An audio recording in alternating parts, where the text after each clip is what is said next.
Hi everyone.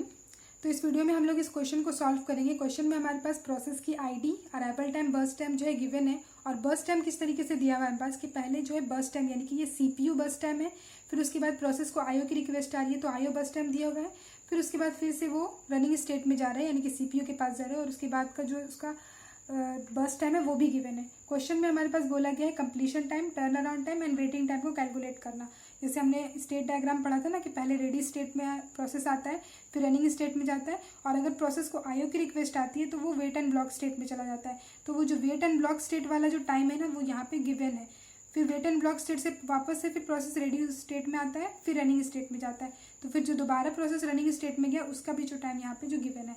तो पहले का रेडी स्टेट का रनिंग स्टेट का टाइम, फिर आईओ का टाइम, फिर से रनिंग स्टेट का टाइम, इस तरीके से जो है दिया हुआ है। अब तक हम लोगों ने सिर्फ एक जो है बर्स्ट टाइम जो है उसको देखा था। आज हम लोग इसको सॉल्व करेंगे। सो क्वेश्चन को सॉल्व करने के लिए जो हमारे पास एल्गोरिदम यूज़ करना है हम लोग को वो है SRTF यानी कि शॉर्टेस्ट रिमेनिंग टाइम फर्स्ट। इसका जो मोड होता है हम लोग का होता है प्रीएम्प्टिव, और क्राइटेरिया होता है बर्स्ट टाइम, जैसे हम लोग इसको पढ़ चुके हैं। क्राइटेरिया का मतलब हुआ है कि बर्स्ट टाइम के अकॉर्डिंग हम लोग सिलेक्ट करेंगे प्रोसेस को कि वो सीपीयू में जाएगा, और प्रीएम्प्टिव का मतलब एक प्रोसेस को जो हम लोग 1 यूनिट तक एग्जीक्यूट करेंगे उसके बाद वापस से उसको रनिंग स्टेट में भेज देंगे। ओके, सो ये क्वेश्चन को ना आप लोग ज़रूरी है कि SRTF से ही सॉल्व करें। मैक्सिमम जो है एग्जाम्स में जो क्वेश्चन आते हैं वो SRTF पे होता है, लेकिन आप लोग FCFS या फिर कोई दूसरा शेड्यूलिंग एल्गोरिदम यूज़ करके भी सॉल्व कर सकते हैं। ऐसा नहीं है कि FCFS यूज़ कर रहे हैं तो प्रोसेस को आईओ की रिक्वेस्ट नहीं आएगी। कोई भी शेड्यूलिंग एल्गोरिदम यूज़ करे, प्रोसेस को अगर आईओ की रिक्वेस्ट आनी है तो वो आएगी और प्रोसेस वेट इन ब्लॉक स्टेट में जाएगा। तो FCFS लेंगे तो क्राइटेरिया हो जाएगा अराइवल टाइम और मोड हो जाएगा नॉन प्रीएम्प्टिव। उससे भी आप लोग सॉल्व करके देख सकते हैं, आप लोग एक्सपेरिमेंट कर सकते हैं इस क्वेश्चन के ऊपर। नाउ हम लोग अब स्टार्ट करते हैं। जैसे कि हम लोग को पता है गैंट चार्ट बनाना होता है। ओके, तो गाइज गैंट चार्ट जो है मैंने बना लिया है यहाँ पे। तो इसको शुरू करते हैं सॉल्व करना। गाइज शुरू करने से पहले आप लोग से रिक्वेस्ट है, अगर आप लोगों ने मेरे चैनल को सब्सक्राइब नहीं किया है तो प्लीज़ मेरे चैनल को सब्सक्राइब कर दीजिए और वीडियो को भी लाइक कर दीजिए। ओके, तो सबसे पहले क्या करना है, हम लोग को ये चेक करना है कि कौन सा प्रोसेस अराइव हुआ है, क्योंकि हम लोग ऑब्वियसली वही चीज़ चेक करते हैं कि कौन सा प्रोसेस अराइव है। अगर प्रोसेस रेडी क्यू में आएगा तभी तो हम लोग उसको सीपीयू देंगे ना। तो प्रोसेस कौन सा अराइव हुआ है, 0 टाइम पे हुआ है। P1 और P2 दोनों ही आ गया है रेडी क्यू में। तो P1 और P2 में से अब किसको सीपीयू देंगे? दो प्रोसेस है, अगर एक रहता तो उसी को दे देते। दो प्रोसेस है, किसको सीपीयू देंगे? तो क्राइटेरिया देखेंगे बर्स्ट टाइम और शॉर्टेस्ट रिमेनिंग टाइम फर्स्ट, यानी कि शॉर्टेस्ट जॉब को हम लोग देंगे। तो इन दोनों में से सबसे शॉर्टेस्ट जॉब किसका है? इसका, 2 का। और अगर हम लोग total CPU burst time calculate करें तो P1 का टोटल क्या होगा? 3 + 2 5। नेक्स्ट है P2 के लिए 2 + 1 3, 1 + 2 3, 2 + 1 3। तो यानी कि 5 3 3 3। ओके, इस तरीके से जो सीपीयू बर्स्ट टाइम है, ये आईओ वालों को हम लोग को काउंट नहीं करना है। तो शॉर्टेस्ट किसका है? P2 का। तो P2 को सीपीयू मिलेगा, कितने टाइम तक मिलेगा? प्रीएम्प्टिव मोड है तो सिर्फ 1 टाइम तक मिलेगा। जैसे P2 को सीपीयू दिया तो ये क्या होगा? 2 से जो है 1 हो जाएगा। 2 घंटा की चाहिए था इसको एग्जीक्यूट करने के लिए, 1 घंटा कर लिया हमने, तो 1 घंटा अभी भी इसका बचा हुआ है। ठीक है, अभी सीपीयू में 1 बज रहा है। 1 बजे देखते हैं कोई प्रोसेस आया है क्या? कोई प्रोसेस नहीं आया। P3 2 बजे आया, यानी कि अभी भी 1 बजे भी रेडी क्यू में 2 ही प्रोसेस है। फिर से चेक करते हैं कौन सा प्रोसेस को सीपीयू देंगे। तो जिसकी बर्स्ट टाइम कम है, P2 का कम था, एक और कम कर दी तो और कम हो ही जाएगा। तो P2 को सीपीयू देंगे। 1 बजे से 2 बजे तक सीपीयू दे दिए तो फिर से ये जो है 0 हो जाएगा। ओके, जैसे ही किसी का बर्स्ट टाइम 0 हुआ, एक चीज़ आप लोग को ध्यान में रखना है, जब भी किसी प्रोसेस का बर्स्ट टाइम जो है 0 हो गया तो उसके बाद से क्या होगा? आईओ की टाइम, मतलब जैसे यहाँ पे मैं लिख देती हूँ, रेडी स्टेट में है process, ready state, running state, और ये था हमारा वेट एंड ब्लॉक स्टेट। ठीक है, पहले प्रोसेस क्या हुआ? यहाँ पे गया, कौन सा प्रोसेस? P1। ठीक है, P1 प्रोसेस रनिंग स्टेट में गया, उसको पहले 2 घंटा चाहिए था एग्जीक्यूट करने के लिए। हमने क्या किया? 2 घंटा सीपीयू उसको एग्जीक्यूट करा लिया। तो उसके बाद क्या होगा ना, वो रनिंग स्टेट से वेट एंड ब्लॉक स्टेट में जाएगा। तो वेट एंड ब्लॉक स्टेट में कितने देर के लिए जाएगा? वो बोल रहा है कि मुझे 4 यूनिट ऑफ टाइम यानी कि 4 घंटे के लिए सपोज जाना है। तो क्या होगा? 4 यूनिट ऑफ टाइम के लिए, जैसे कि यहाँ पे ये हो गया 1 2 3 4। ठीक है, 4 ब्लॉक बनाया, 1 2 3 4। इतने टाइम तक का क्या होगा? ये हम लोग इस प्रोसेस को जो है ब्लॉक कर देंगे, मतलब इसको सीपीयू नहीं दे सकते। तो ये किसके लिए था? P2 के लिए था। 4 के लिए हमने ब्लॉक कर दिया, इसलिए यहाँ पे हमने एरो बनाया है। ओके, तो अभी कितना बज रहा है? 2 बज रहा है, इसको हमने ब्लॉक कर दिया। उसके बाद अभी सीपीयू किसको देना है उस पर ध्यान देते हैं। ये तो चला गया, अब रेडी क्यू से दोबारा किसको देना है? सीपीयू को। तो 2 बजे P3 भी एंटर कर गया, यानी कि अभी हमारे पास रेडी क्यू में P1 और P3। अब P1 P3 में किसका जो है बर्स्ट टाइम कम है, तो P3 का बर्स्ट टाइम कम है, P3 को हम लोग CPU दे देंगे। कितने टाइम के लिए, 2 से लेके 3 बजे तक देंगे। ओके, इसके बाद इसको भी जो है 0 कर देंगे। अब फिर से ये क्या हुआ, ये 0 हो गया, इसका मतलब इसको भी अब IO की रिक्वेस्ट पड़ी। P2 भी क्या करेगा, वेट एंड ब्लॉक स्टेट में जाएगा। कितने टाइम के लिए जाएगा, 3 घंटे के लिए। तो P3 भी जाएगा 3 घंटे के लिए। तो यहाँ से 1 2 3, ठीक है, यहाँ से ये लाइन को जो है ध्यान में रखते हुए मैंने लिखा है। और ये वाला इधर, इसको 4 घंटे के लिए चाहिए, इसको 3 घंटे के लिए चाहिए। ओके, तो P2 P3 दोनों अभी हम लोग क्या है, हम लोग को ब्लॉक स्टेट में है, P2 P3 दोनों ही। CPU में अभी 3 बज रहा है और 3 बजे तक अभी सिर्फ एक ही प्रोसेस P1 है, तो P1 को CPU दे देंगे 3 से 4 बजे तक के लिए। इसको 1 कम कर देंगे। 4 बजे भी कोई प्रोसेस प्रेजेंट नहीं हुआ है और ये दोनों ब्लॉक ही है, तो इसके बाद भी P1 को ही CPU मिलेगा। P1 को दे दिए 4 से 5 के लिए, और यहाँ से एक माइनस कर दिए। जैसे ही 5 बजा ना, 5 बजे हम लोग देख रहे हैं कि P4 आ गया रेडी क्यू में। अब जैसे P4 आ गया तो अब हम लोग क्या करेंगे, अब सिलेक्ट करेंगे कि कौन सा प्रोसेस को CPU में देना है। तो अकॉर्डिंग टू क्राइटेरिया जो कि बर्स्ट टाइम है, दोनों में से किसकी बर्स्ट टाइम कम है, P1 की कम है, तो P1 को दे देंगे। ठीक है, 5 to 6, और ये हो जाएगा यहाँ पे 0।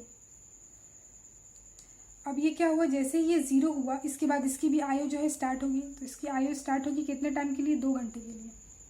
तो 1 से लेके 2 P1 का IO होगा। हो गया। अब जैसे ही P1 का IO होगा तो यहाँ पे तो 2 घंटा तक ये बाद में एग्जीक्यूट होगा, बाद में वो वापस से जो है रेडी स्टेट में आएगा। लेकिन 6 बजे क्या हुआ है, 6 बज रहा है अभी, और P2 और P3 का जो IO कंप्लीट हो गया है। देखिए यहाँ तक हमने लाइन बनाया था, P2 P3 दोनों का IO कंप्लीट हो गया है। मतलब P2 का भी IO कंप्लीट हो गया, P3 का भी IO कंप्लीट हो गया, ये दोनों 0 0 हो गया। वापस से ये क्या हुआ, अब रेडी स्टेट में आ गया। अब रेडी स्टेट में आया, इसका मतलब अब ये फिर से इसको CPU मिलने के लिए एलिजिबल है।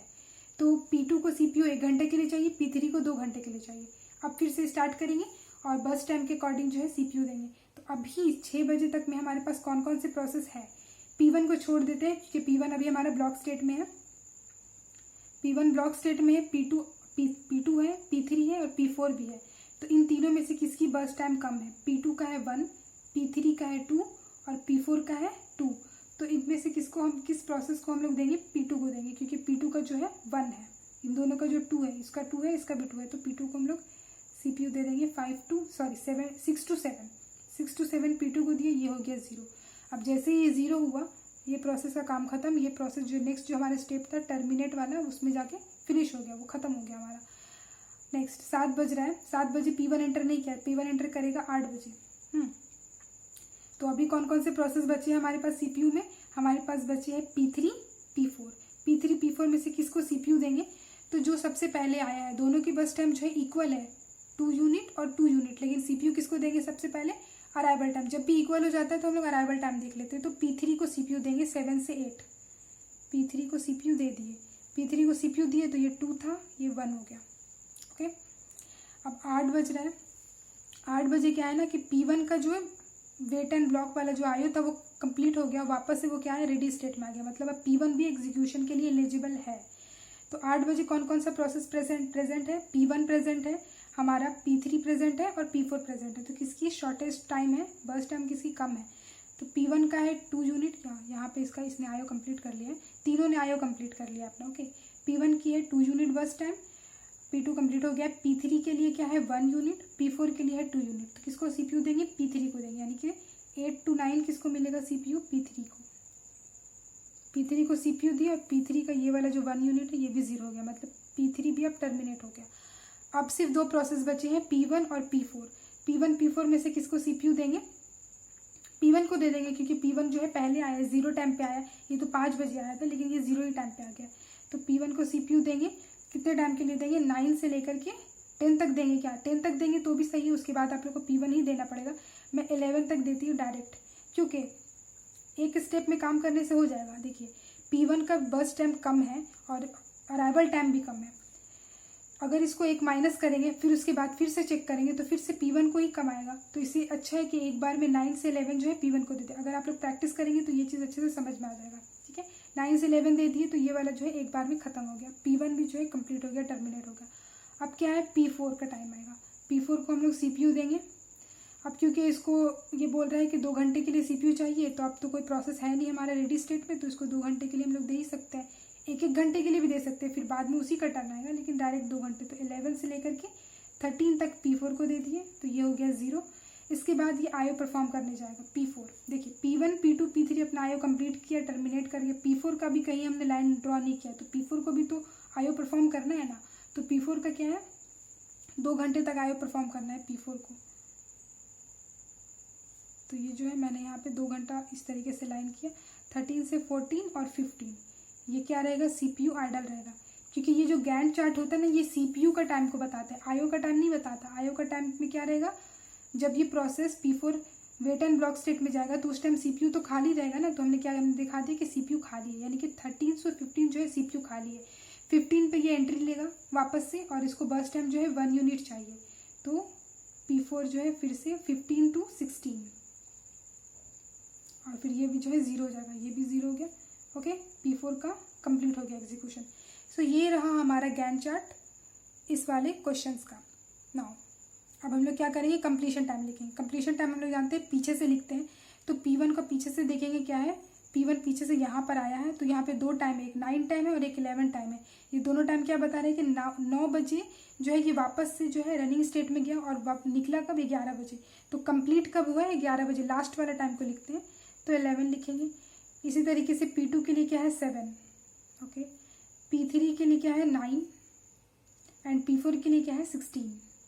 सो 11, 7, 9, 16। ओके, टर्न अराउंड टाइम क्या होता है, turn around time equal to हम लोग जानते हैं completion time minus burst time.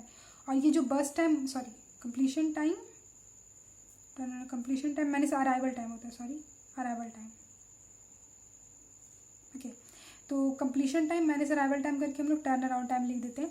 तो 11 माइनस 0 11, 7 माइनस 0 7, 9 माइनस 2 7, 16 माइनस 5 11। सो 11 11 7 11 7 11, हाँ ठीक है। ओके, अब वेटिंग टाइम का फॉर्मूला होता है एक्चुअल में turn around time minus burst time.